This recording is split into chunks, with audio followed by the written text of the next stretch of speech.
Hello there, ladies and gentlemen. My name is Tim, and welcome back to part 2 of our Hand of Fate stream. Yes, ladies and gentlemen, we not only beat Hand of Fate 1 earlier today, we started the sequel. And let me tell you something, folks. It's awesome. I have never seen a game iterate itself so well. Every single aspect of this game has been improved drastically. From the combat, which was literally the weakest part of the old game, to the actual making your way through the dungeons itself. It's much more involved now. The storylines feel much more real and in-depth, and it really feels like much more of an adventure, because what you're going on is a story with a plot, and not just a monster hunt. And as you will see, the games of chance have changed, the way that things interact have changed, and also, you'll notice nope, that way, right there. Little Twitch bar right there. And occasionally, you guys will get the chance to vote on things that, well, this vote was kind of left from the last, but I believe that you guys should be able to vote on it still if you were to use #A, #B, #C, hashtag, number sign, whatever you want to say, to vote for which one of the gifts you would like me to get after I take my next 2 steps back into the mission of the High Priestess.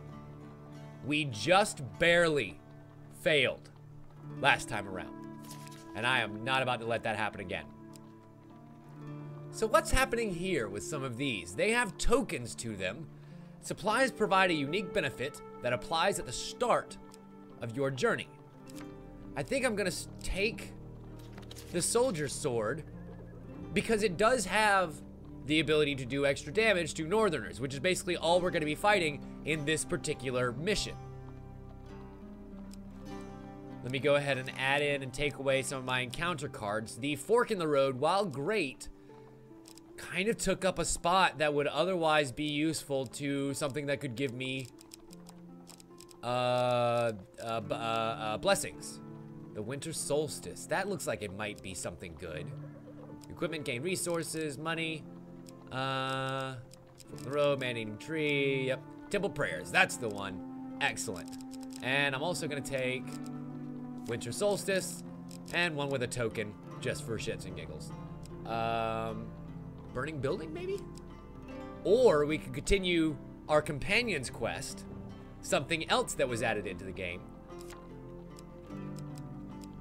Yeah, I think that'll do. So, those of you who watched me play the original game may have remembered that the ability to choose your story and the ability to build your deck were 2 separate menus. Now they have been combined, which is what I'm currently doing. I can take one more piece of equipment, along with my Cardinal Blade, Bastion of Purification, Ruby Ring, and Winter's Bane, which the Winter's Bane is actually one of my best right now. For the Extinguisher, the Berserker's Creed, the Valiant Aegis, or the Humble Hammer, which is 26. Now, what, pray tell, does the Humble Hammer have as its qualities? They are currently unknown. It could be anything from laying your enemies humble to making it so that you don't deal as much damage with it, but you knock people down. I don't really know. Also, welcome back, Juno. But with all of our things picked, let us begin this quest, where we must climb to the top of the highest, coldest mountain in the north. Even so, too many tokens can weigh you down and make your challenges harder. Ain't that the truth? I'm learning that the hard way. These challenges, and once we reach the top, we must convince the Lady of the North to broker a peace treaty with us. Only in doing so can we continue on our merry way. Now, the trick to doing so is to collect at least 6 blessings before meeting the High Priestess 3 floors away. We begin our ascent. Last time we played, we got 5 out of 6, just barely missing the requirement. So let's see how lucky we can get this time. Temple Prayers. Making a simple donation of 6 coin allows us to gain a great boon. Second Wind boosts 75 life. Whoa. When life drops below 25, and then discard this card. Yes, please.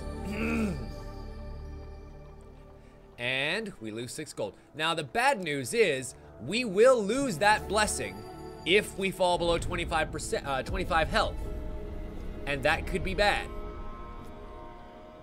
Incidentally, I got my bonus from the last round, and you guys get to vote again on the next bonus. Do you want to give me minus 15 life, plus 5 food, please, and minus 20 gold? Those are your options.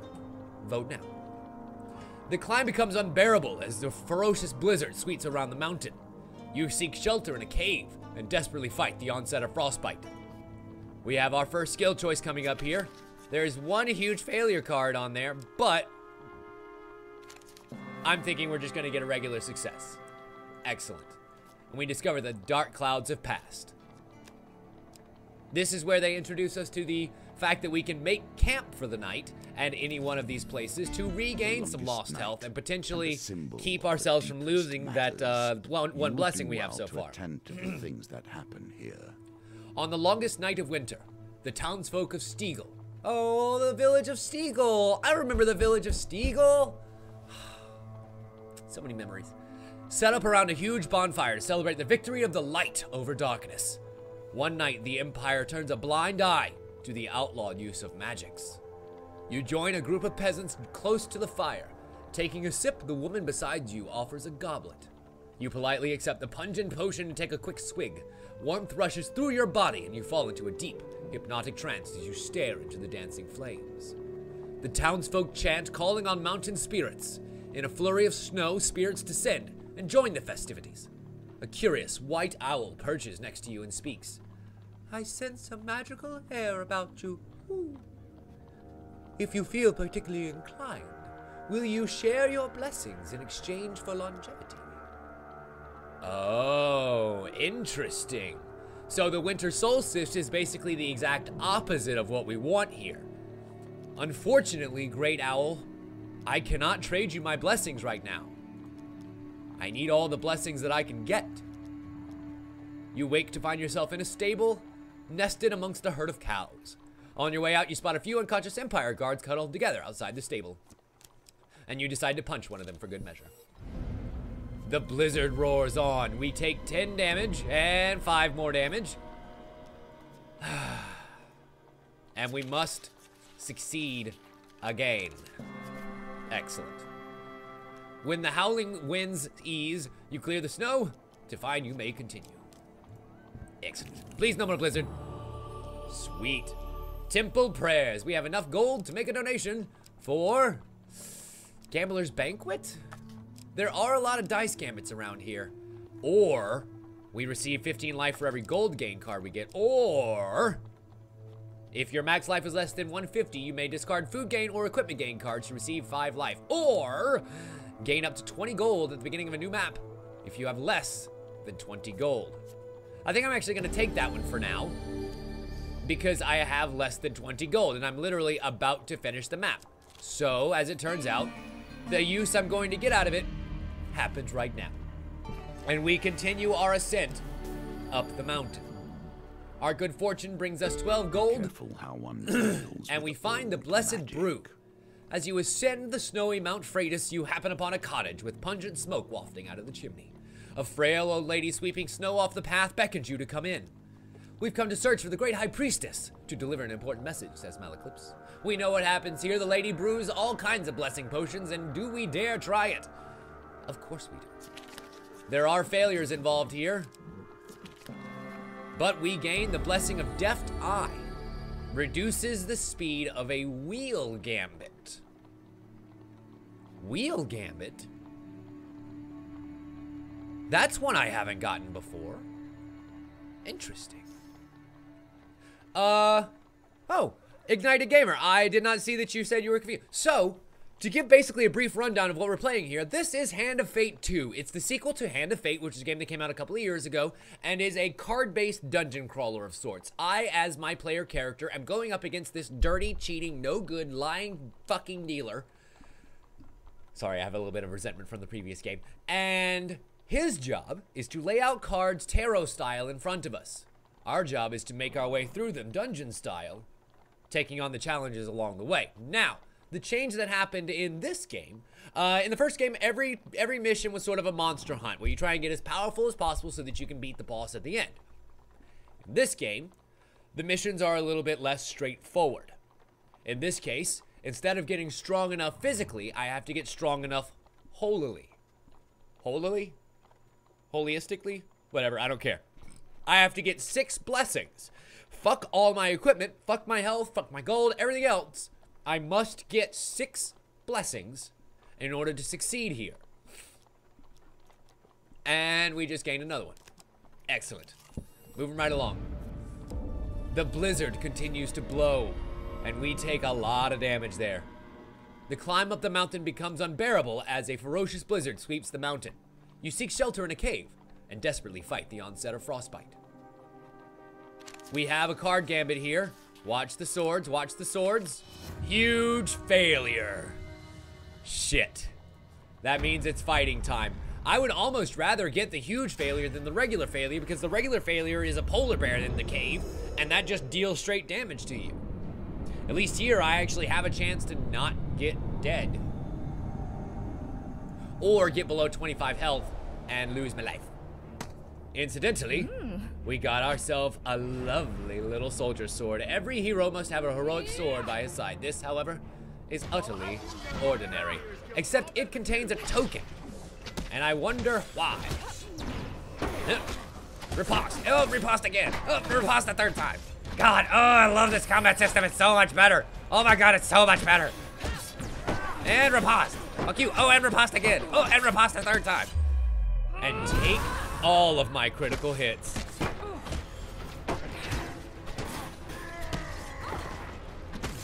I still need to change around my bindings so that using my most powerful skills is not relegated to keys that I have to look down to find.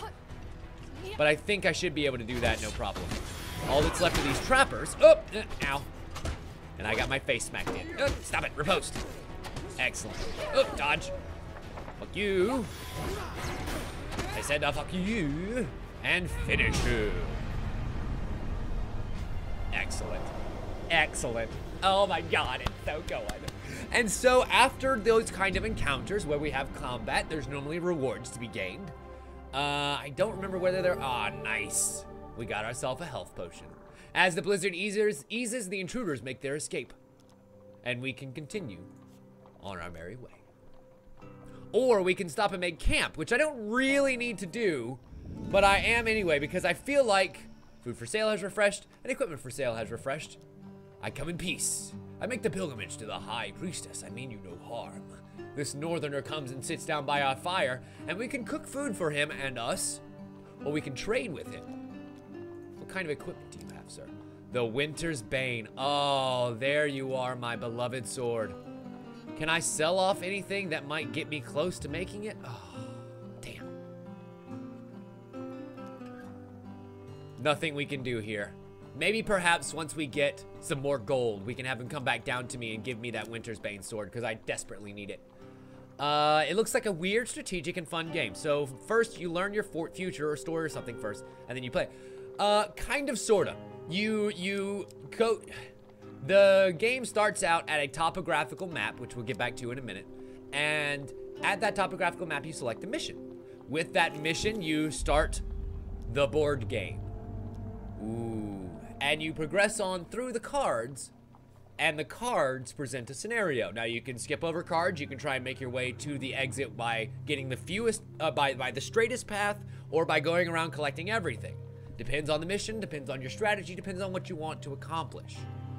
It's much more straightforward in the first game because, like I was saying, all you really had to do was get strong enough to take down the boss at the end of the dungeon. But here, missions aren't that straightforward. High up on the mountain, you see a silhouette of a man approaching through heavy snow. He bellows through roaring wind. Who dares trespass in the sacred grounds of our priestess? And so we must fight here on the top of the mountain, well, middle of the mountain. Surely nothing bad could happen amongst freshly packed snow on top of aged and melting snow.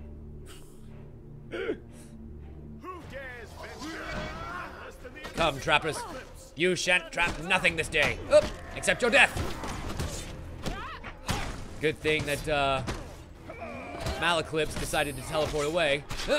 Because now I can draw all the attention towards me. Me, where the attention belongs. Mwahaha. Riposte. Oh, yep, I missed the riposte opportunity. Oh well. Got him that time. And critical strike. I love that now every weapon kind of has a special ability, so to speak. It may not be the most powerful, but hey, just doing extra damage sometimes is enough. You don't have to have the most powerful flamey weapons or the biggest, bangest lightning mace to win. Sometimes it's just as simple as a mighty thrust. Gain 1 equipment choice from 2. And I think I will take the Winter's Bane. With its Knockdown Northerner ability at 10 hits, the riposte charge against Northerners riposte deals 150 damage. It counts double towards my weapon charge, this 10-hit counter right here. And we can riposte enemy combo attacks. Against additional defense from a shield is useful against these Northerners. But how? Oh, I see. So this card has a token, and you must riposte 25 Northerners by attacking immediately after defending to unlock this card's token. I will take the Winter's Bane, but I'm not going to use it yet because I need to do more ripostes. I have to unlock its card. But now it's time for another game of chance. This time it's a dice roll. We got over 11, so we are not swept away in the avalanche that followed the ensuing chaos. You seek shelter against the bluff, pressing close to the rock face as an avalanche roars forward. When the trembling stops, you are miraculously unscathed. Your assailant's weapons jut out from the snow. As you near, you realize it is still clenched in his hand, his body buried to the wrist by the avalanche. We learned earlier that digging him out gains me 2 fame and his blessing, Divine Intervention. After all your rerolls in a dice gambit, reroll your lowest dice, which is great, and it gives me 4 out of 6 blessings. I gained 5 food from my gifts up here, thank you to you guys, and a new gift voting round has begun. A sudden blizzard slows your progress toward Mount Freitas. The bitter winds pierce your skin like shards of glass. Let us turn back. But we are not quite ready yet. There is still more to explore here. Another avalanche. Excellent. This will get me 5 out of 6 blessings, and the ability to potentially get the riposte token. Basically, I think my tactic here is going to have to be nothing but ripostes. Riposte, riposte, riposte, riposte.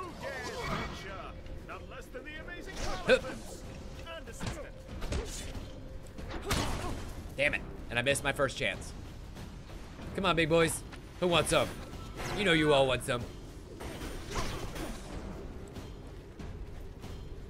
The good news is, no time limit on anything, so we can sit here and take as long as we need to murder these guys. Oh, one down. Next. I'm kind of glad they still take their 1 at a time stance and we don't have to do, you know, multiple people parrying. That tends to get a little annoying. That's 2. And, oop, got him. Gonna have to dodge that. I wonder if I can make the melee attack me to where I can riposte them if I just stay close enough. Or will they always try and trap me? I'm guessing they'll probably always try and trap me, huh? Okay, fine, whatever. Then they will die like all the— oh, there we go. There's my riposte chance. That's cool. Your turn, big boy.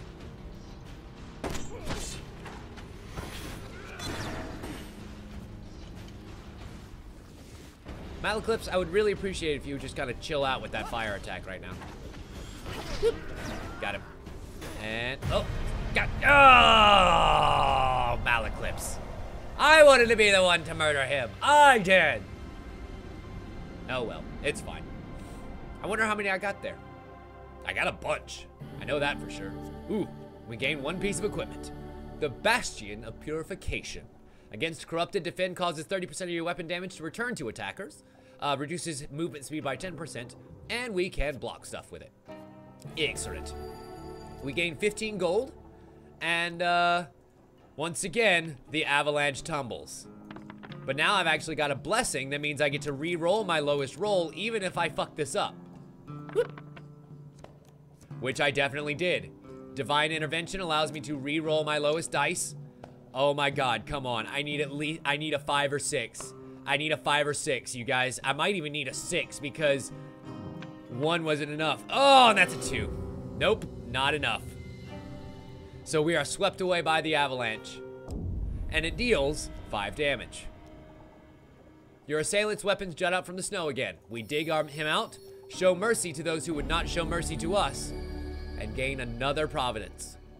One that would have really helped about 30 seconds ago.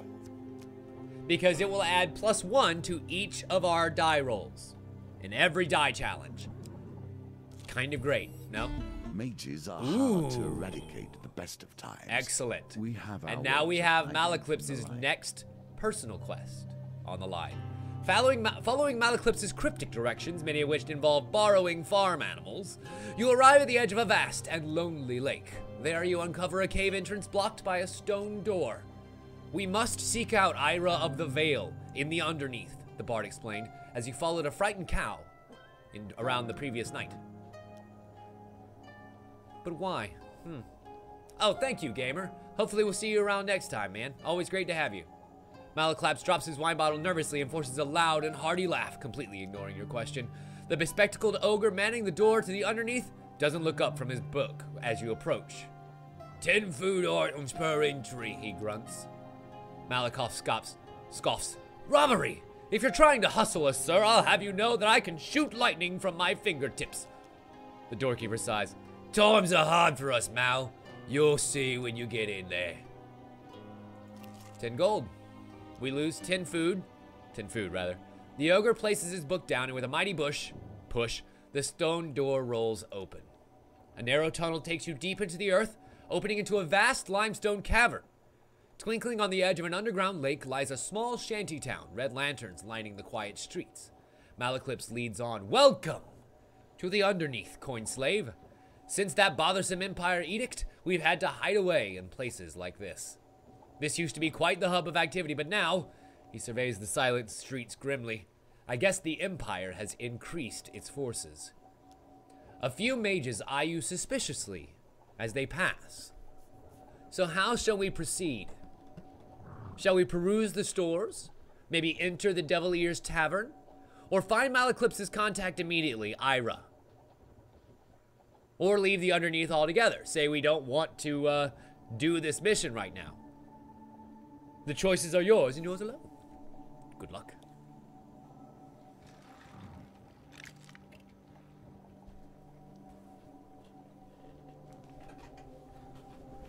I like the fact that much like Guild of Dungeoneering, I get to put a lot of the blame on you guys if we fuck it up. I'm just kidding.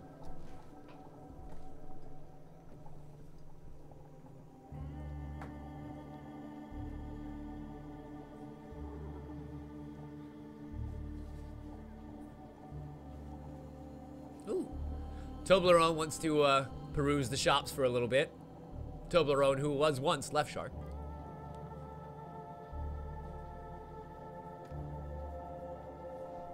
Okay. I will take the suggestion. Amongst the abandoned stalls, you find an ancient-looking shop front. Through red lantern light, you read Leelit's Oddments, used stones, and directions. There are also signs pointing out a path to curses, blessings. Ooh. Another vote here. Do we go to Leland's Oddments? Or do we go to curses, blessings? I feel like just based on our mission, Leland's Oddments will probably be another piece of equipment. Curses and blessings is probably a skill chance of getting either a curse or a blessing. But here's where player knowledge trumps character knowledge. Because I know that when we go on to the next map, we're going to get one more blessing automatically. So really, we can enter Leland's Oddments. He sniffs and backs away. I'm not allowed to go in there after I stole all those stupid pebbles. He lets you go on ahead. With a jangle, you enter the dusty store. You find it filled, shelves, baskets, glass cases, with rocks of various shapes and sizes. The wizened shopkeep Lelit peers over the counter to you. Use stones. He waves his wrinkled hand at his wares. You see baskets of giant boulders, smooth pebbles, and tucked away in the corner, a basket of rings. Excellent. So we can buy one of his stones for 20 gold, or we can buy a ring. Ooh. But in order to take a ring, it's gonna cost blood, not money.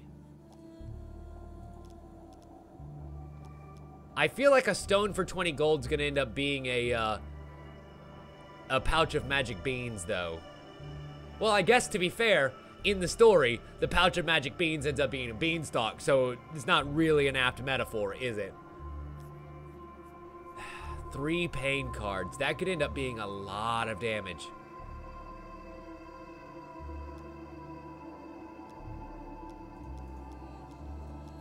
What about directions? Where the nearest trader, the nearest fight, or something else? Huh. This is interesting. I'm gonna buy a ring. The old man pricks your elbow with a shard of green glass and allows the blood to drip into his vial. Satisfied he's collected enough, he hurls the vial into the hearth, dealing 10 damage, 10 damage, and 10 more damage. Ugh. Full 30 there. Feeling lightheaded, you pick up a ring from the basket. It's the ruby ring. What? And we gain 10 max life whenever we have more blessings than curses. Yay! Which we definitely have right now. Let us inquire about something else. Return to the town center and maybe enter the Devil Ears Tavern. See what kind of trouble we can get into. Ah, the Devil's Ears, my home away from home, Eclipses breathes with a heady scent of berry wine. He pulls out his lute and leaves to serenade the pretty bartender. She tries her best to ignore him. A decrepit hag nurses a smoldering pint glass. At the end of the bar, alone in the corner, a hooded figure lurks, unmoving. The hooded figure in the past has been a vampire who wanted to drink my blood for gold. But what about this trash hag? I have a certain affinity to trash hags in my Dungeons games lately. A warty crone sips her drink. It smells strongly of citrus and burning coal while sizing you up. You wish to buy something, do you not?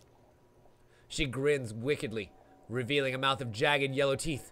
I can send you somewhere no cost, but I cannot assure you that you will end where you want. Nah, I don't think I want to risk it right now. I feel like right now, all I want to do is get the contract and get out, because I really want this card token. Maybe later on I'll come back and explore the other options, but for right now, Eclipses leads the way to the dim, lonely streets, to Ira's house. You can hear screaming coming from within. A woman in robes adorned in silver ornaments greets you at the door. Merc said you would come begging for help. Regardless, you are late. Eclipses bows with a grin. I have an illness. I'm hoping to purchase a cure. Ira the Veil frowns for a bit before nodding and letting you into her house. You enter the sitting room, and the source of the wailing is made clear. A man is locked in a cage, crying in fevered agony. Sores of corruption fester on his body. Without warning, she opens the cage, and the man rushes at you, but with surprising strength, Ira subdues the mad, writhing creature. This is the mage, Cohen. He thought he could fight off the corruption, but he could not. Ira watches Eclipses carefully as Cohen's cries get more and more guttural. What should I do with him? The bard looks away, disgust and fear on his face, as he appears close to passing out. She nods before turning to you. What would you do? I think that's an excellent question, ladies and gentlemen. What would you do in this situation? Would you kill the mage? Or would you keep him locked up in perpetual pain and torture? One is an act of mercy here, and one that I'm willing to make for the good of the tribe. Also, welcome back, Kat. Glad you could rejoin us.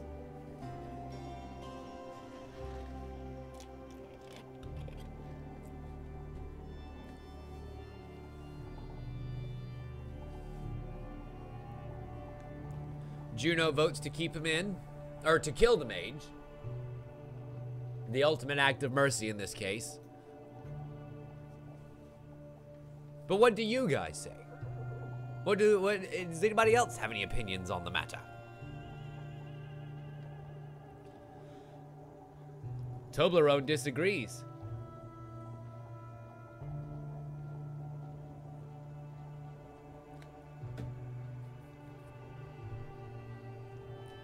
We need a tie-breaking vote. Who's it gonna be? Who is the tie-breaking vote here? At this point, we're at 50-50. Do we kill the mage and put him out of his misery, or do we keep him locked up?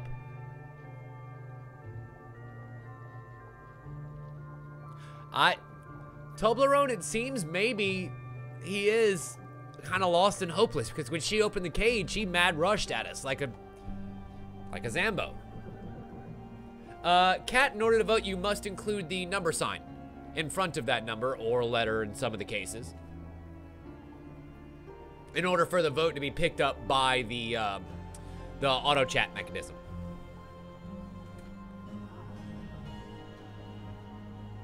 I know I keep crossing and uncrossing my legs. I need to get a more comfortable chair, is what I need.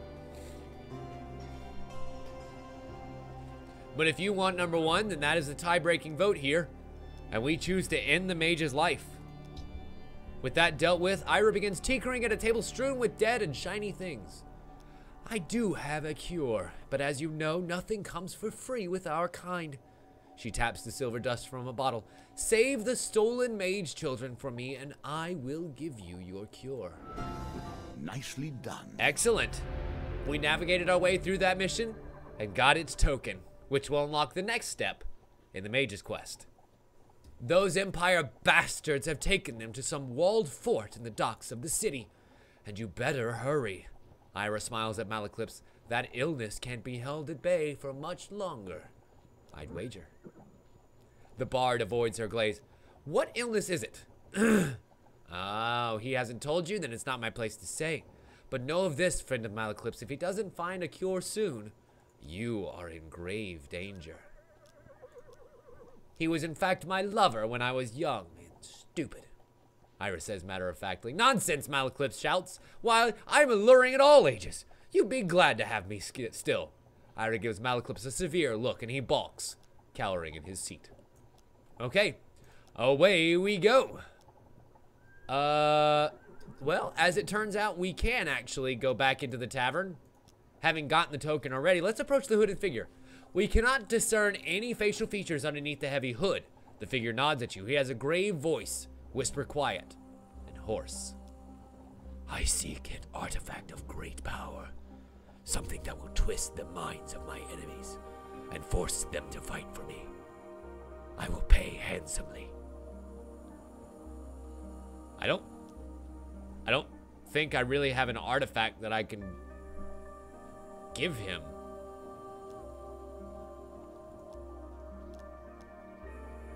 Let's try the hag instead. What are you drinking? This is a pint of liquid plague. I'd let you take a sip, but I'm reasonably certain it will be the last thing you ever did. She grins wickedly, revealing a mouthful of jagged. Oh, yes. Sure, why not? Failure. Where does she teleport me to? Right there. Excellent. Let us turn back, because we still have one more card here to get. The Old Maiden. Hooray! We can ask for supplies or gold, but instead, I need longer life. And she gives us a 10 max health card. My favorite. And I gain plus 10 max life. What, from your gift? Nice. And now you get to vote on the next gift. Number sign A, number sign B, number sign C will get me either minus 10 health, plus 10 health, or plus 10 health. Such great choices for you. Let us ascend the mountain. And we find at the top another shack of blessed brew. Further up the mountain, the blizzard becomes so intense you can barely see the tiny cottage ahead of you engulfed in snow. An old lady beckons you in. I've received word from my sister's hawk and have been expecting you. I might not be as skilled as her, but this blessing potion I've witched up is my best yet. Do you think it would be good enough to take to the High Priestess? I really couldn't, Malaclips says, patting his already full belly. Ooh, that guardian angel though. That guardian angel though. Damn it. Prior to combat with 2 or more monster cards, optionally discard a basic monster card, but lose your companion for 3 turns. Eep. Okay, we have ourselves 6 blessings, and now we can finish the mission. But we can do better. With the Gambler's Banquet, that makes 7 blessings, which means now we can lose that one of healing that we have, the second wind blessing, and still be just fine. Ooh, but the Blizzard Thunder's on, dealing 5 damage and 15 damage. Ugh. And it's another card check to figure out where we sleep for the night. Huge failure. That's fine. That's absolutely fine. We love the huge failures around here. Let us continue. We will fight all of them. And I'm pretty sure... Oh, God damn it, Big Toblerone. I'm pretty sure that if we are able to get away with it this time, we might just earn this sword's token. Ooh, brand new shield. Look at that bad boy. That looks awesome. The Bastion of Purification. Niall was a wildly inventive craftsman, and also quite mad. Oh my god, that's so many dudes. This is so many Northmen. And me with only my regular Fine Blade? I don't think, yeah, I don't have my Winter's Bane equipped just yet. Uh-oh. Perhaps I should have traded out Eclipses, because he might end up dying. Excellent. Yep, he is definitely down. Can I revivify him? You better believe I can revivify him. Sweet. I'll bet he probably has to finish the battle dead in order to be dead. You know what I mean? Okay, incoming Trapper. Excellent, saw that coming from a mile away. Riposte. And dead. Dodge. Oh no, oh no, I'm trapped. I'm trapped in a tight trap. Yee! Riposte. Oh, riposte again. Oh, riposte a 3rd time. And who wants my crits? Nice. Gonna crit all in them tits.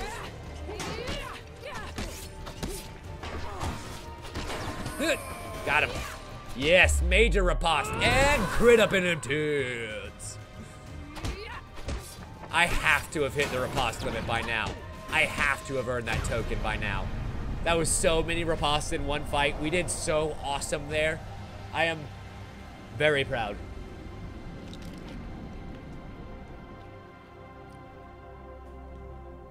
And the blizzard subsides. Nice. The Soldier's Sword token is now ours. We gain 5 supplies, and as the blizzard eases, the intruders make their escape. Yay! I could make camp, but I want to go to my inventory first and switch out that sword for the Winter's Bane. Oh, baby. What's that? What's that do? Oh, right. Blessed life. Whenever I have more blessings and curses, it's giving me one of my plus 10 max lives. Let me go ahead and camp, though, because he should have new equipment for trade, and I will cook us up some delicious grub. Love it. Ooh, there's the Humble Hammer, which gives us Slam, Humble Hero, and Heavy. Interesting. Can I maybe sell enough to buy it? Because I do, as much as I know it's going to be not great for us, I kind of really want to buy it, just so that I have it amongst my identified equipment, you know? Okay, let's finish for now. And we'll cook 2 more food and break camp. Okay, let us continue on our climb up the mountain. You strike me as the type who would put themselves the burning in building. harm's way for the You hear benefit of shouting up others. ahead. Yet As you make your way down the perhaps cobbled you'd streets, you rather see have lights someone flickering else on the road in sacrifice front of you. themselves for As you approach, you see a building, flames and smoke billowing out of its upper rooms. A crowd has formed outside, passing buckets of water in a brigade to attempt to temper the blaze. As you push your way through the crowd, you see a woman frantically pleading to the villagers. Please help! My family is in there! Anyone, please help! The mage is able to teleport himself in and out of there. But I don't know that I trust him to be that brave. Oh my. Round and round the wheel it goes. Pain, huge failure, and everything else is on the board. One of toil. Okay. We must win the fight here, it looks like, in order to proceed.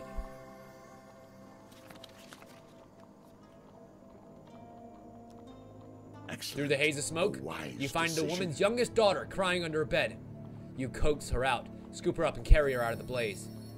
A villager rushes to your aid. Thank you, brave adventurer. I can take it from here, but be warned, the building is not safe. It will soon collapse.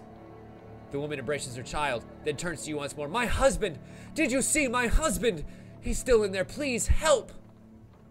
The dealer adds another pain card to the wheel gambit, and we can return to the building. Try to be a hero again. We have to if we want the token. So it looked like the card slid one from where I hit select.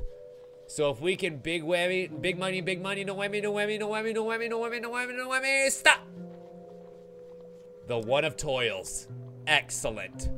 Continue.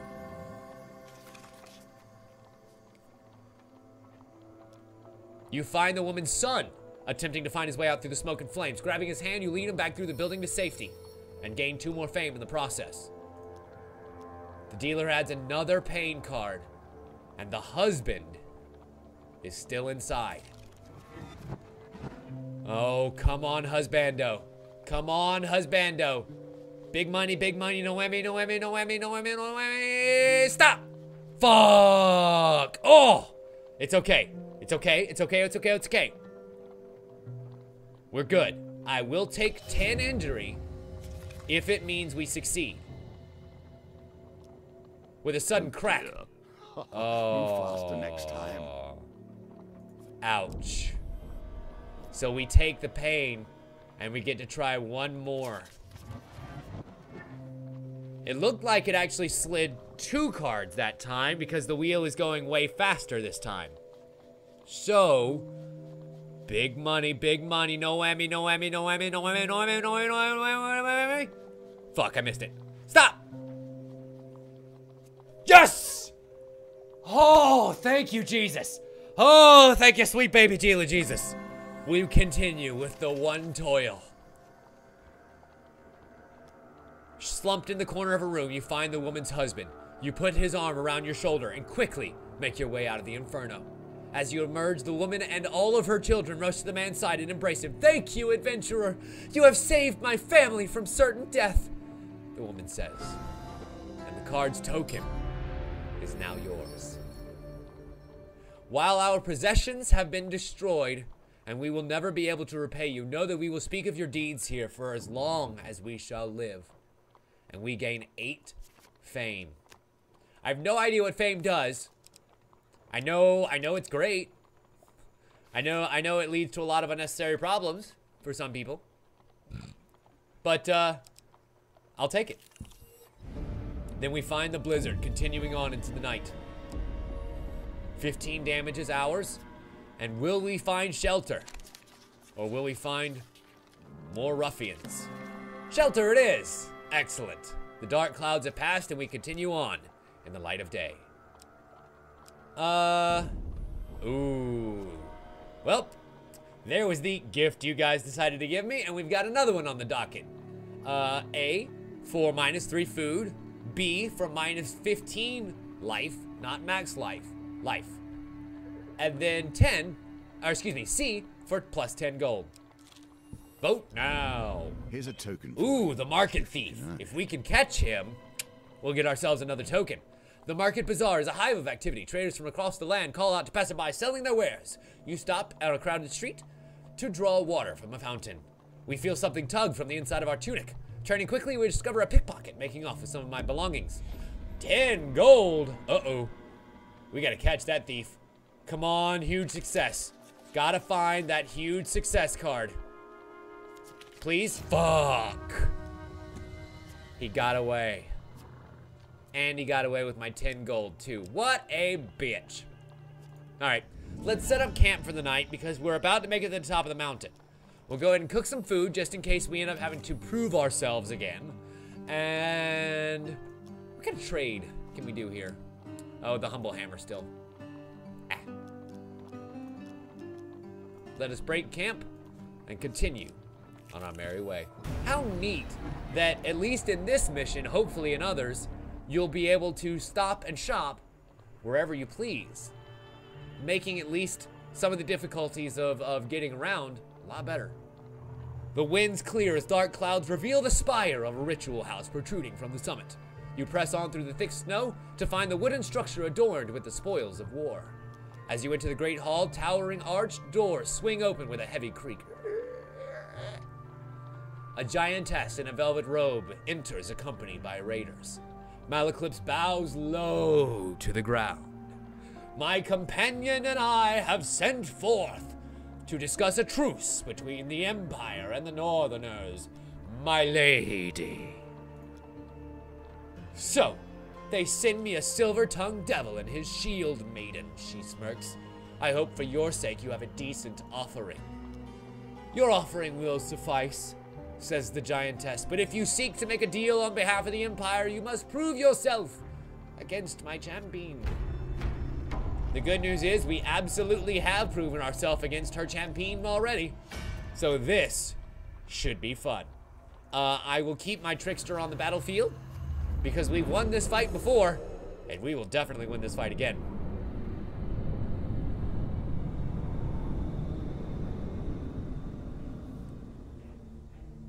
Against the Northern Berserker. The Berserker champion. Berserker weapons are imbued with ice that slows their enemies' movements and attacks. Great. Perfect. Exactly what I always, oh god, wanted. But it's okay because with my Winter's Bane sword, not only are we dealing much more damage to these folks, my ripostes do a lot more damage, and my special skill knocks them right on their duffer. Well, everyone except for the Berserker champion. Wait, question. What happens if I kill the Berserker champion first? Without killing anybody else? Get out of here. Get out of here. Bitch, I said, get out of here. Can I finish him? Finish him. And still gotta finish off everybody else. Finish him. Love it. God, that finishing move is so great. And much better than the old finishing move, which was kind of a gambit of whether or not it would actually hit him, or if you're just leaving yourself invulnerable, or excuse me, vulnerable for no reason. You know what I mean? Hit again, hit again, hit again. Oh, dodge. Oh, no, that's bad, that's bad, that's bad. They got me tangled. Oh, shit. And riposte. Got him. Got him. Got him. Oh, riposte. Wow. That is so much damage for a riposte, and it's so great. I love it. I love it, I love it, I love it. And there we have another victory atop the Blessed Summit.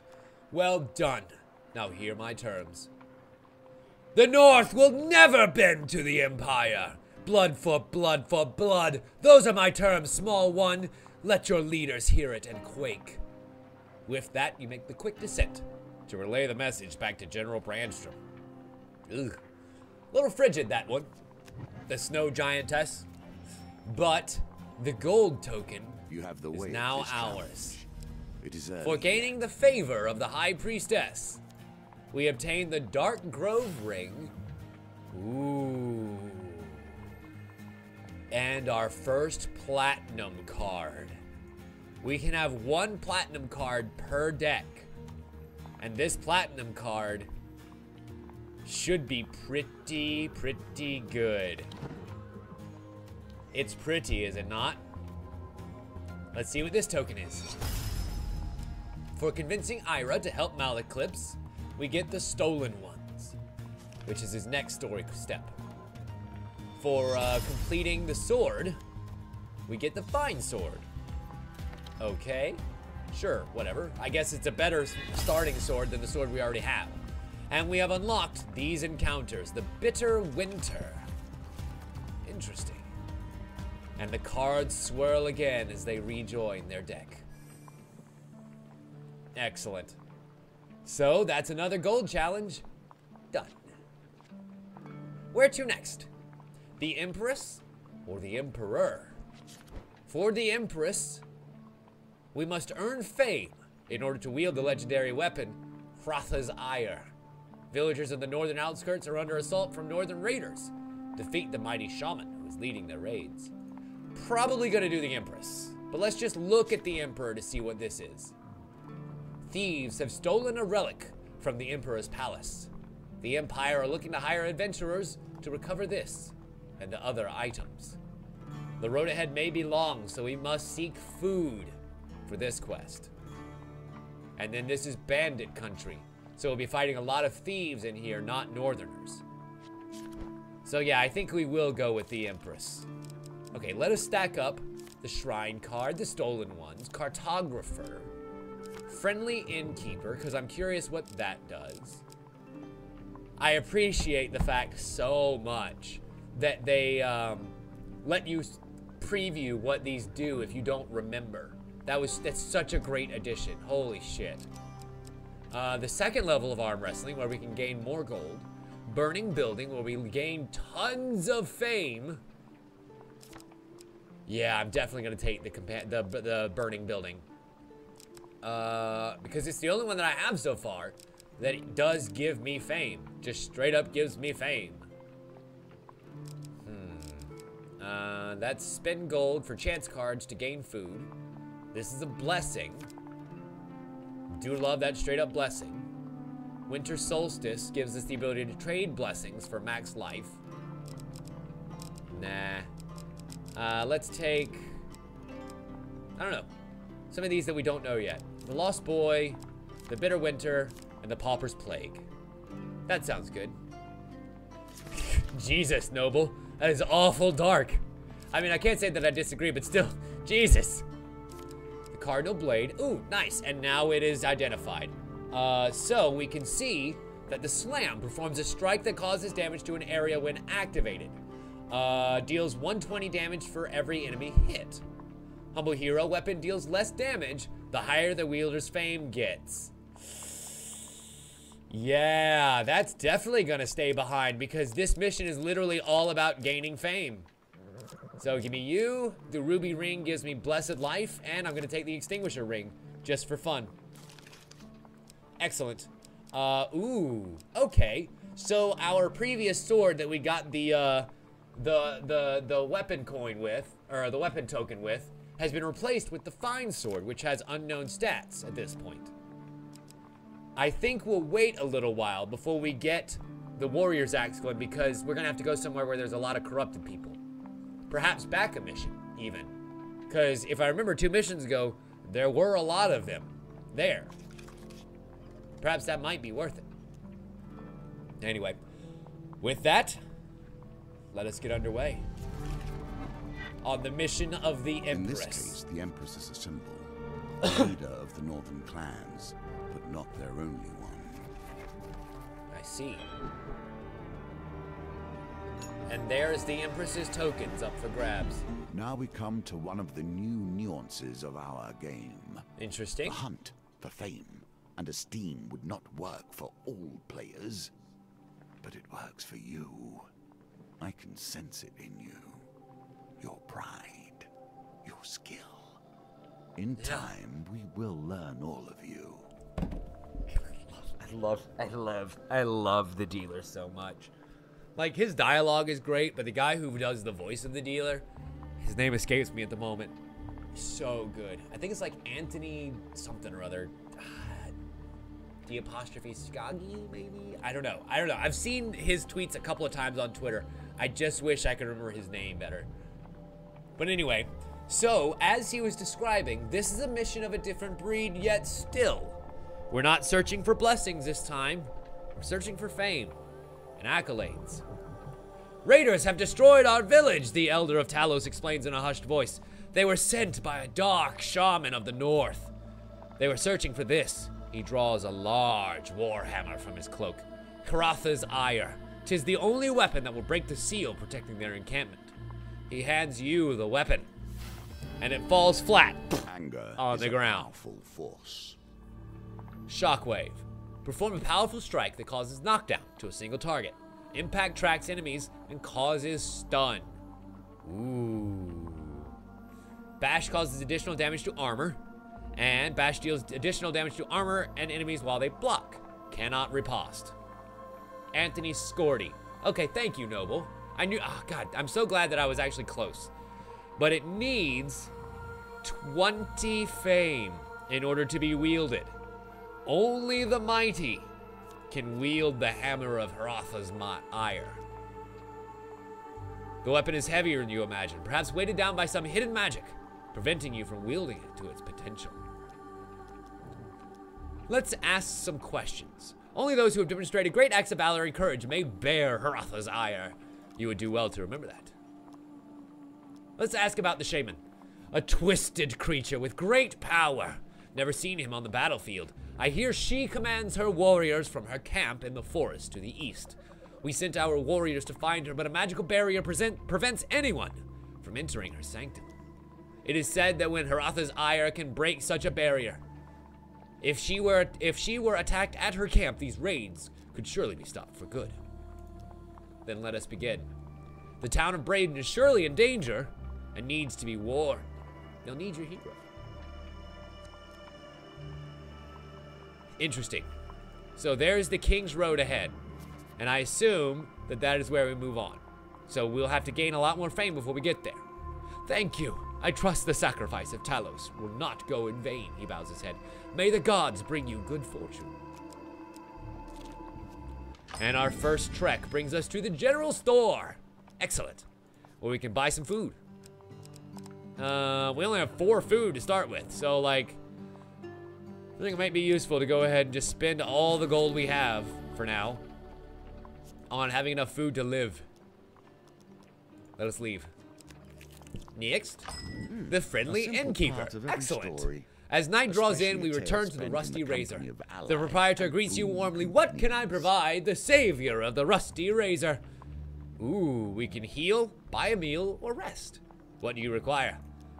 The innkeeper tells you about the recent cheese festival that has been keeping the inn busy and his coffers super full. Oh, I see. It's okay, Ignited. Welcome back. I'm glad you're able to rejoin us for a little bit over on the YouTube side. Unfortunately, we can't do anything else at the inn, so we must continue on. Fire is and the burning building is in front of us. The perfect place to begin to build our legend. As we approach the building, flames and smoke billow out of the upper rooms. A crowd is formed outside, passing buckets of water. We brave the fires ourselves to run in. Now, remember, this time we do not have the slowing powers of the wheel that we did before. So this could be a lot more difficult. Failure. Well, we scored our first failure in an attempt to rescue children from a burning building. Let's continue.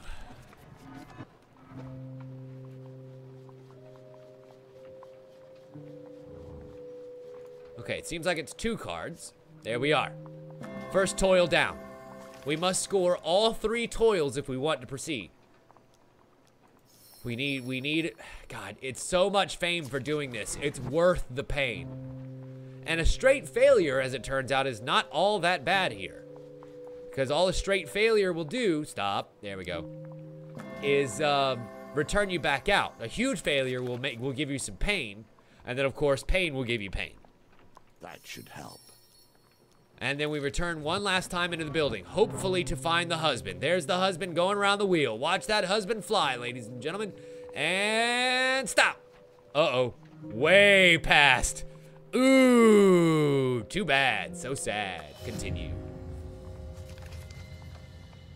Unfortunately, a beam falls while we're inside. We retrace our steps back out of the building, and it injures us for 5 damage. Let's go. Get back in there. Get back in there. There's a husband to save.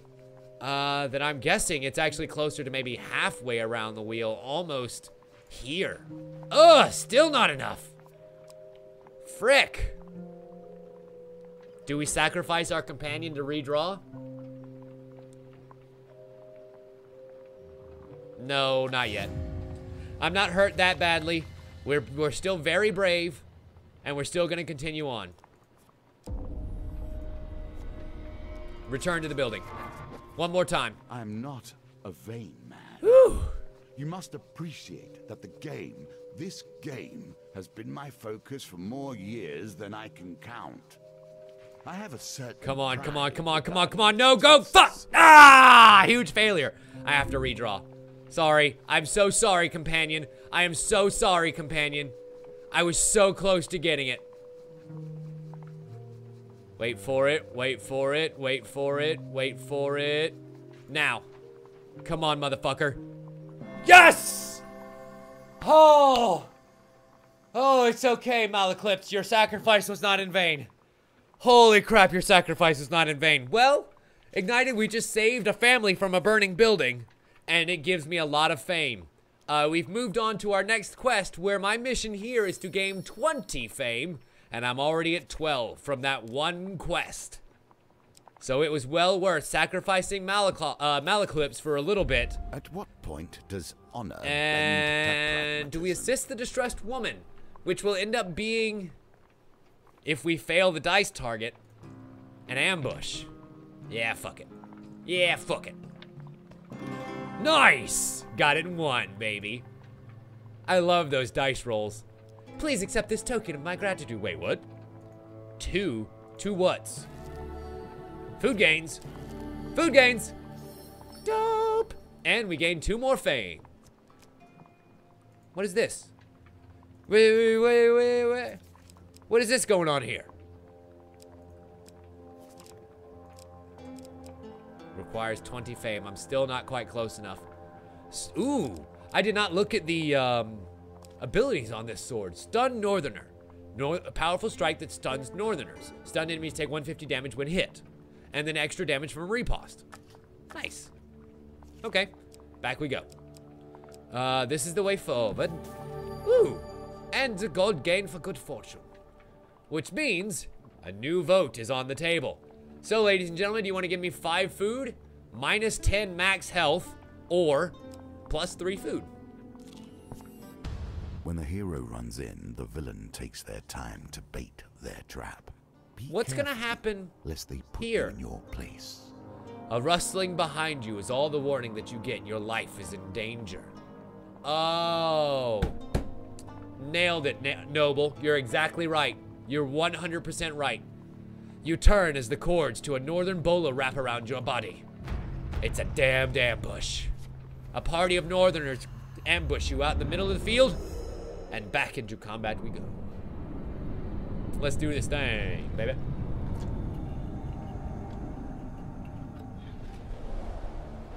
Ooh, and the fine blade is bestowed upon me. Man, the weapons models just, and everything looks so much better in this game. So much more animated and detailed, and oh, it's awesome. Well honed and well worn. And let's send it back home into the bodies of our enemies. Ah, ha, ha, ha. Fuck you. Riposte and riposte again. Excellent. You thought you almost had me. Nope. Not this day. And riposte. And riposte again. And knock down Northerner. Or kill him. Or straight kill him. Straight kill him works too. I will absolutely take straight murder. Every time. 7 out of 9. 8 out of 9. 9 out of 9. Excellent. Who's next? Who wants to get Ard out of here? Avoid. Oh, shit. He got me with the bolos. That's not good. Got me with the bolos. Originally, I'm from Georgia. But I've spent a lot of time around the country. I've lived for a couple of years in South Carolina, a couple of years in Louisiana, and I think I've spent the last 3 years in Texas. So the one place I have spent the longest would be Georgia. But that was until about 16. Yay, we gained 2 fame. We can continue to search for spoils as we contemplate our next move. Ooh. Excellent. Yes, we gain 20 gold from that. You rifle through the defeated northerners' belongings and uncover a healthy stash of gold. Nice. With that, I say we continue down the road. Let us see. The King's Road, that is. Let's continue on to the village. Following the Talos Elder's instructions, you find yourself on the road to Baden. Dusk falls as you continue your quest. And the night takes over. Ooh, a village burns. Being a figurehead is not without consequences. Huh? A storm brews as you arrive at Baden and find it under attack from raiders. 3 of toil, which are farmers who I'm going to have to defend. As the village burns, 3 brave farmers attempt to defend the last of the surviving villagers. One calls out, "Please, help! We must stop these savages before all is lost!" And we rush to their aid. I am going to guarantee you that the number of farmers that make it out of this mission alive is directly going to influence how much fame we get from saving this village. So I'm actually going to stay quite near these guys this time and intercept as much as I can. Eclipses is going to be able to do a good bit of stuff thanks to his handy magics. But we need to make sure that these guys get murdered. Something quick. Hey, Eclipses, give me my shield. Oh, and there goes my shield. And there goes your life, sucker. So far, all the farmers have only taken 1 hit. Nowhere near enough for me to be worried yet. Where you going, Trapper? Trapper, no trapping. Trapper, no trapping. Crits right for your tits, baby. Love it. Oh. I just noticed my phone was gonna die. I should probably plug it up. My phone is how I communicate with you during the breaks, after all. Armory. Gain 1 equipment from a choice of 2. Do we take the Winter's Bane sword, which would help us much more easily kill the Northerners, or the Bastion of Purification? Nah, the Bastion of Purification is better served for, yeah, for a stage with corrupted people. Right now, my normal shield is fine. And we now have enough fame to get Haratha's ire. Excellent. I shall definitely equip and wield this sword. Oh, really? South Africa? Wow. I knew you said you were African, but I didn't realize that you lived in South Africa. That's awesome. The surviving villagers rush to a farmer's aid and tend their wounds. "Thank you, hero," they cry. "You have saved our people, but sadly our village is no more. Please accept this small token of our gratitude. For saving all the peasants, we gain 4 fame and 10 food." Hot damn. And finally, the worthy hero is upon us. You turn Haratha's ire over in your hands. Its rune, the rune on its face emits a golden light. It is unclear whether it now weighs less or you have newfound strength, but either way, you may now wield this mighty hammer. Eclipses looks in awe. Wow, that would earn a pretty penny at the markets, but first let's use it to break the barriers in the Northern Raiders camp, slay the shaman and all that good nonsense, and then we'll go to market. And we found the sanctum. Remembering the Elder Talos' instruction, you set out toward the sanctum of the shaman. And it seems as though the sanctum will reveal itself when you get 20 fame, no matter what floor you're on. Unless you can't get it in time. Although you clearly dabbled with gods to arrive here, you do not need them. You have your own strengths. So here is our platinum card that we got from completing the last mission. Let's see what this does. Your quest brings you to a remote shrine high in the mountains. It is revered among the few local peasants for its remarkable healing properties. You kneel before the shrine and beseech the gods to take pity on you. Pity indeed with a dice roll. Damn it. We got a 9. Okay, let's re-roll again. Come on, anything's better than 1. Yep. Excellent. So, the shrine appears, sunshine appears through the break in the clouds to bathe you in a radiant glow. And we gain 10 max life and 15 max life. Hell yes! That card is staying in there forever. Things run poorly in the fields. We find the bitter winter just over the side. Across the snow-covered field, you see a lonely homestead. As you approach, you are greeted by its occupants, a farmer and his family. The farmer wrings his hands nervously as he fights with his pride.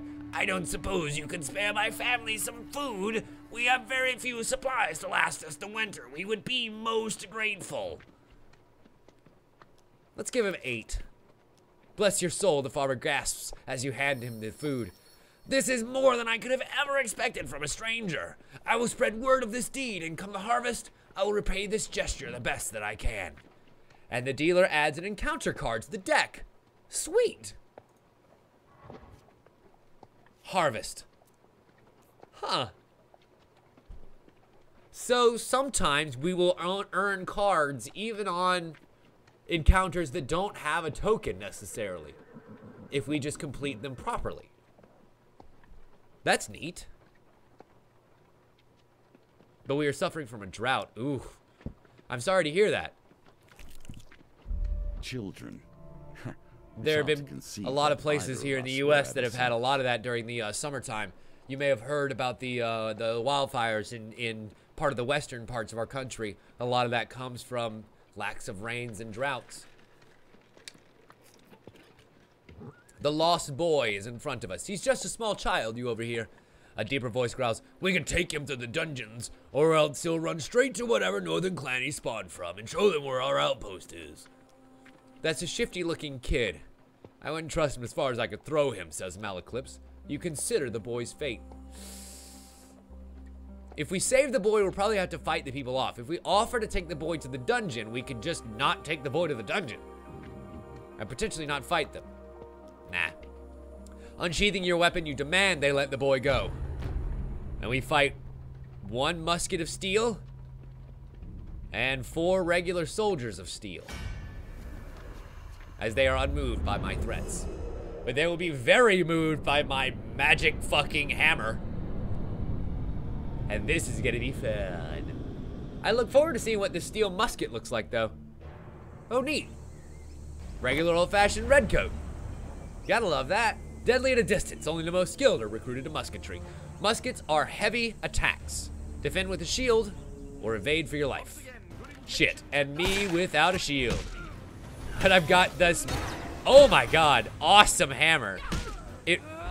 Feel the weight of those hits. Like, seriously, that thing is dope.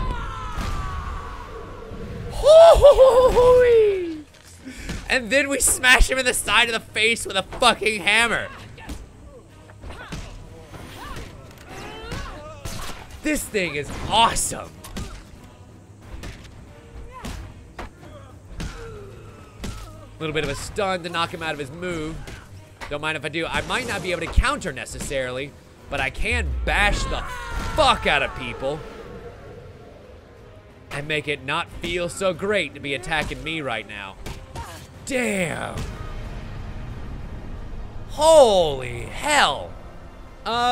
You know, personally, I prefer PC because I like being able to play with either keyboard and mouse or controller, depending on what game it is. But that's not to say that I don't like consoles. I have a ton of consoles right over there, as a matter of fact. Right over there, as a matter of fact. But for the most part, these days, all the games that the AAA titles that you're really gonna want to play tend to come out on PC, and unless they're completely broken, it's usually better to play them there.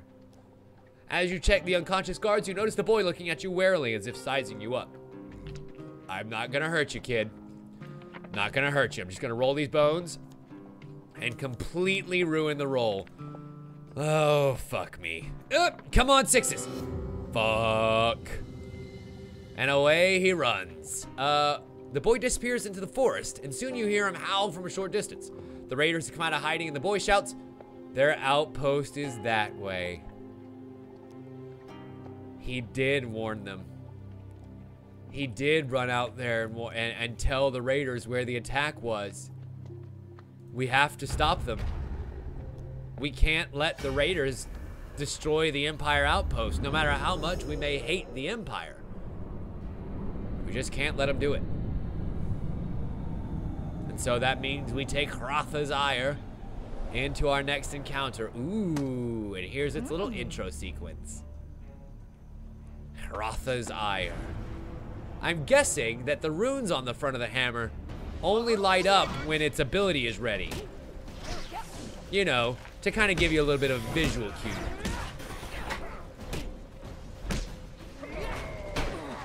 Shit. Oh, stop it. Bingo. Yep, I am 100% correct.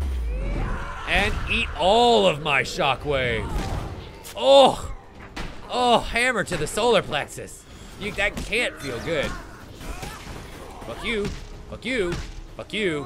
Fuck you. And how about eat all the hammered dicks? God, this thing is awesome.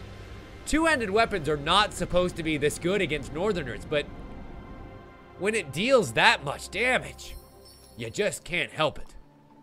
After apprehending the Northern Raiders, the captain of the outpost hands you a reward. Yay, a potion for 10 life.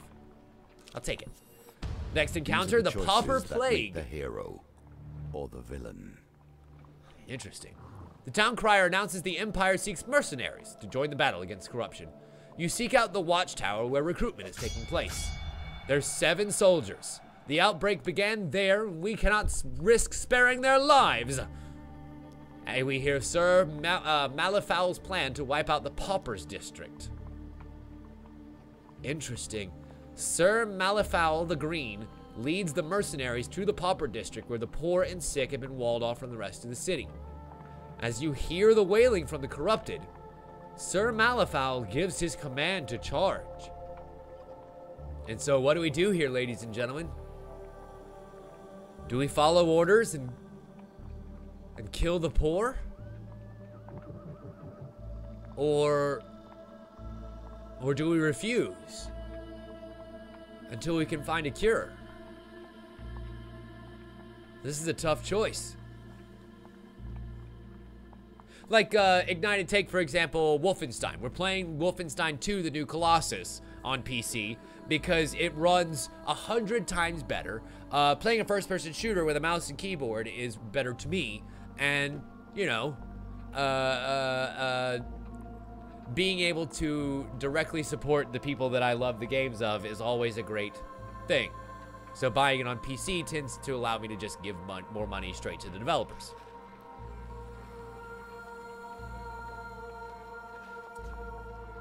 Okay. If we refuse to kill the paupers, it does not sit well with the soldiers. Traitor! One of the soldiers shouts. We draw our weapon and prepare for their wrath. 7 soldiers against me and Eclipses. We totally got this. Sweet. Between Hratha's Ire. Wait, what? No. Did I say, what special weapon are we getting this time? Yeah, they don't stand a goddamn chance. My bash deals extra damage to people with shields. Fuck you. Ow. And if I can just rack up 2 more hits.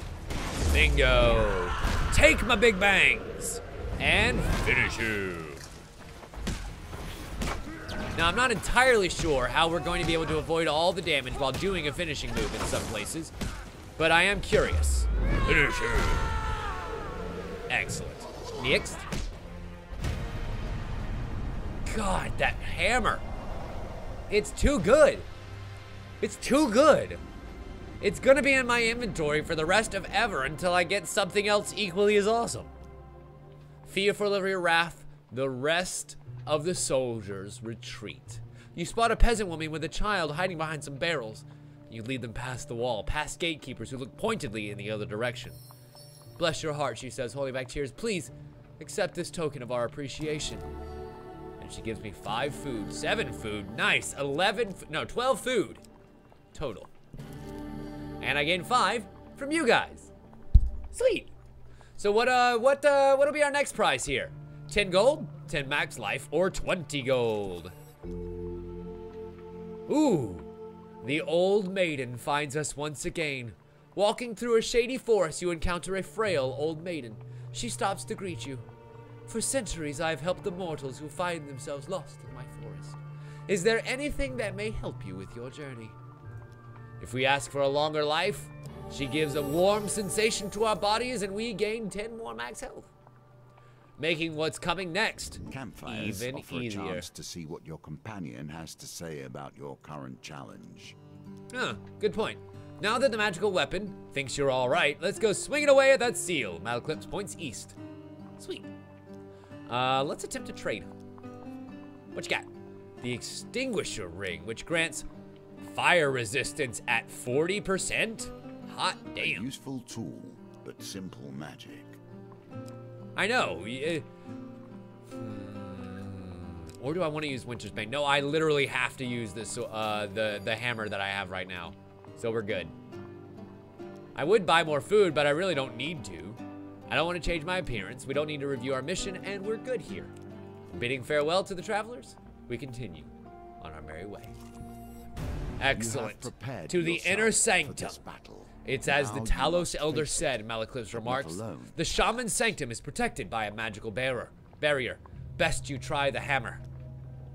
Using Hratha's ire, we bring it down against the magical wall with all of our might. The hammer finds its mark and you are immediately engulfed in a blizzard of snow and ice. The howling winds spin you this way and that, and then vanish as quickly as they appeared. Disoriented, you look around for Eclipses, but he is nowhere to be found. Oh, that's bad. Now here's the thing. Hratha's ire is really great. It's got 26 damage, breaks armors, all that good stuff. However, my Winter's Bane allows me to use my shield and riposte better, and if I don't actually need it to go into the mission, I'm using the Winter's Bane instead.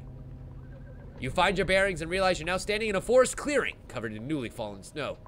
You take a step back and bump into something. Turning, you see a towering northern clansman, bald and brutal. He has brute strength, if nothing else. The Wanderer. Oh, it's another ally. He does not flinch, nor seems even the slightest bit interested in you. He stands with weapon drawn and brow lowered. You turn to follow his gaze to find the Frost Shaman. Then you see her, sitting on a throne of wicker and thorns, small straw-plated charms and oddities hanging from the trees behind her. Before her kneel countless raiders, worshipping their leader in an eerie stillness. The defenders of villages and the exiled one, the shaman says with a hiss. She steps down from her throne. I know why you have come. Let this end. I know you've come to fight, hero, says the bald northerner calmly. There are more warriors here than we can kill. To defeat a snake, you must cut off its head. You ready your weapon as the shaman and a clansman surround you. Here we go.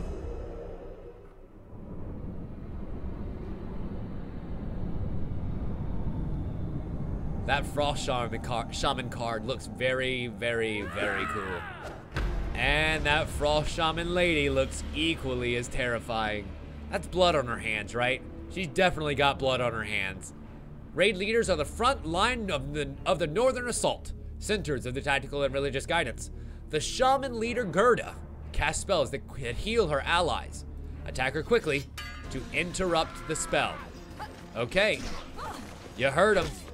If we can keep attacking her, she won't be able to heal her allies. Oh, and she turned into a frost. Interesting. Let me bash her a little bit. Oh, and not enough. What's your ability there, big old baby boy? I don't know. But we hit that raid leader with a huge hit. Okay, away she goes.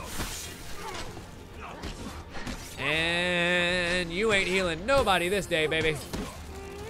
You better gird your loins because I'm coming for him. Oh, he does a big charge. That's what he does. And Gerda is no more. Excellent. So basically, there We just say, fuck the minions. Focus the boss. The shaman's body writhes as the dark spirit leaves her chest and vanishes into the air. The remaining raiders flee into the forest. As the skies clear, the sun beams down on you with down on the colossal warrior that fought along beside you. I am Kolbjorn, he explains. You know what? I am Kolbjorn, he explains. I was born in the northern clans, but I am clanless now. You do not know us, but we were not always like this.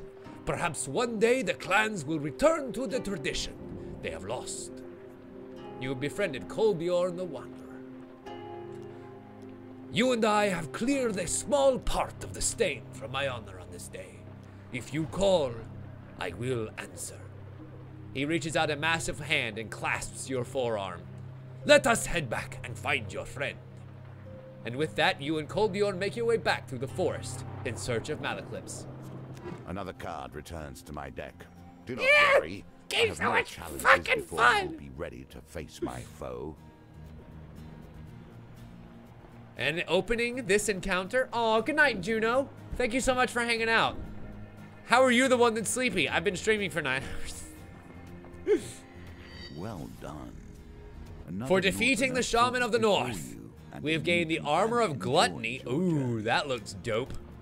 The Ring of Food, the Pious Robes, and the Frontier's Barbut. And we gained some new encounter cards, too. Fame and Shame, the Watchtower, Raider's Ambush, and the Bridge Skirmish. Is the Bridge Skirmish going to be with a Scotsman in a kilt with a machine gun leg? Because I desperately want that. For proving yourself a worthy hero, we have gained Hiratha's Ire.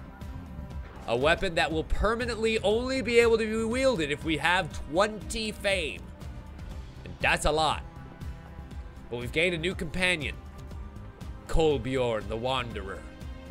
He gained his first quest here, Clan Eyebright. I love his little, basically fur-banded, card demarcation there. It's really cool how each of them are flavored differently. And, final token, for defending all of the villages, we have received the Elder's Gift, our second holographic platinum card. Huh. Ignited, the unfortunate part about monetizing a YouTube channel right now is not only are all of the ad-friendly things coming along and ruining most people's ad revenue, but well. yeah, you kind of understand knew. the basic rules of the game now. You have to reach at least $100 in order to be able to pay out, they will and change. also the amount that you actually get is pennies on the view, if that. Unfortunately, a lot of people are turning to Twitch, where the monetization is much more direct, which is kind of where I am right now, unfortunately. I put out a review, a really good, thoroughly well-produced review, of course I am a little biased, of Cuphead. It got 15 views. That's it. And unfortunately, it's just not good enough. It's not good enough to justify the 12 hours of time that I put into making that video. You know, and that's the predicament that a lot of people are finding themselves in right now. It's unfortunate, but it's true. Anyway, we have a next challenge up here. I wonder, what time is it? It's 11 o'clock. I should probably call it a night here. When did we come back from break? Was it an hour ago? It better have been an hour ago. Because I too am feeling very tired, and we also have to come back and stream tomorrow night when we'll be playing more Wolfenstein 2, The New Colossus, which I am very excited to get back to. Yeah. It was about an hour and a half ago. Okay, ladies and gentlemen, I am in fact going to call it a night here. I am super tired, and we have done very well. How long have we been going this evening? That is a question that I need the answer to. Uptime. So, with the exception of the hour that I took away for dinner, we've been going for 7 hours today. In that time, we finally defeated the dealer in the first 3 hours of the stream. And in the second half, made it 4 missions in to Hand of Fate 2, the vastly superior sequel. I am so goddamn happy right now with this game. We are going to be playing this for so long. I have a feeling that as long as there are no Telltale games, it'll kind of be a choice between this or Jackbox games for a little while on Tuesdays. Hell, maybe even replacing Wolfenstein or South Park when we beat one of those, because god damn, this game's great. This game is great. This game is great. This game is great. So pick it up for yourselves, ladies and gentlemen. One of the other ways, Ignited, you were asking about the ability to monetize your things. One of the other ways that you can support the channel is if you do plan on purchasing this game, go to my Twitch channel and click on the little link right here in the doobly-doo. It'll allow you to purchase the game from Amazon, I believe. I think. Amazon through Steam. Amazon Steam Key, I think. And I get my beak wet a little bit from that, which is awesome. It's another way that we can kind of keep the lights on around here, keep me in games, and you guys in entertainment, because this shit ain't cheap. Well, ladies and gentlemen, you've been watching this on twitch.tv/TimLeftwich or youtube.com/TimLeftwich. My name is Tim Leftwich, and this has been a wonderful Friday afternoon stream. Thank you all so much for joining me today on this huge passion project. I desperately wanted to beat the first Hand of Fate. I didn't know how long it was gonna take. It took 3 fucking hours of just beating my head against a brick wall until we had to cheese the shit out of it. But it was so worth it to get to this point. So I'm looking forward to getting back to this, and looking forward to seeing you right back here tomorrow, same Tim time, same Tim channel. And as always, we'll see you next time. Bye.